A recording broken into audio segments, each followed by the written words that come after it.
Yellowstone National Park possesses some beautiful natural features that just enrich our lives when we get a chance to see it. But behind the beauty, there is a sinister problem that lays dormant right now, just waiting for the right time for it to emerge. And when it does, we must be prepared. Because in Yellowstone, there is a massive super volcano there. It may not erupt very often and to the point where we see it, but these small little geysers we see are just the little signs of the activity below the surface.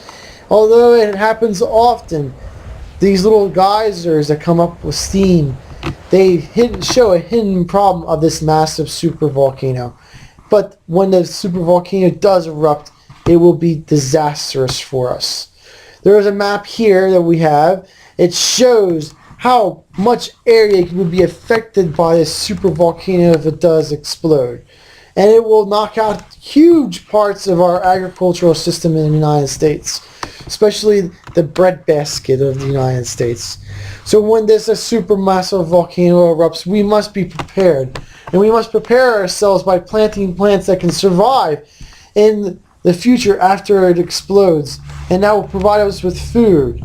And plants that we should plant in such a scenario are fruit plants such as we can do blueberries and raspberries that we can store the seeds for.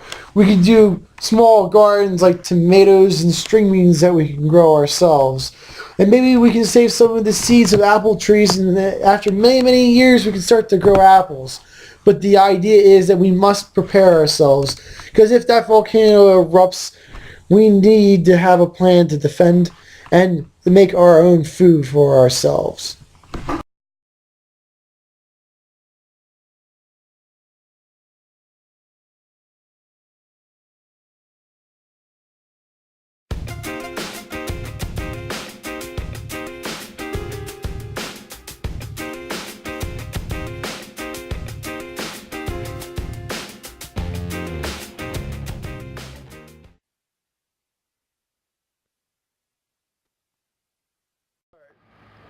This is an exceptionally hardy tree here. This is a ginkgo tree, and this has a nice story to it. There was a student here on campus at Delaware Valley College, which is now going to be Delaware University, and the student many years ago got really mad at the trees and decided that he didn't like them anymore. He was going to kill them. So he took a chainsaw many years ago, and he girdled, went all the way around this tree with the chainsaw to try to kill him. And he completely girdled it, was cutting with the chainsaw all the way around it. And as you can see, the tree survived. But when it first happened, the professors everywhere were freaked out. They're like, oh no, we can't let these old trees here die. We don't have any ginkgos around. We can't replace them. So they went out here with special grafting tools, and they tried to bridge grafting the bark into here to try to make it connect again. So they did that for just about all of them, and they tried, and as much as they tried, none of the bridge grafts worked. But ginkgo was so resilient in taking abuse that it could create new callus wood, and it bridged the gap onto it. So even a chainsaw girdle doesn't kill this tree. Here are some other ginkgos on Ginkgo Lane that were attacked in the chainsaw massacre at Delaware Valley College a number of years ago. The trees did heal over very well, as they can sustain a lot of damage and keep thriving.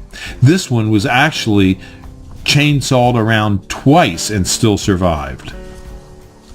Now, if you need green ginkgos and you have a tree application where you need to have a real sturdy tree, we do sell them and grow them. We're in Doylestown, Pennsylvania and McMinnville, Tennessee, and we have big ginkgos. If you want a big one, you can come to Highland Hill Farm and we can supply you with big ones. And when you get a big one, you're going to need a crane, because we have monster ginkgos.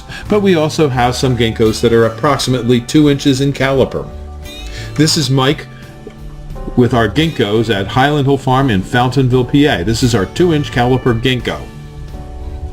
It's a nice tree. It's a hardy tree. It's going to survive. It'll live 1,000 years.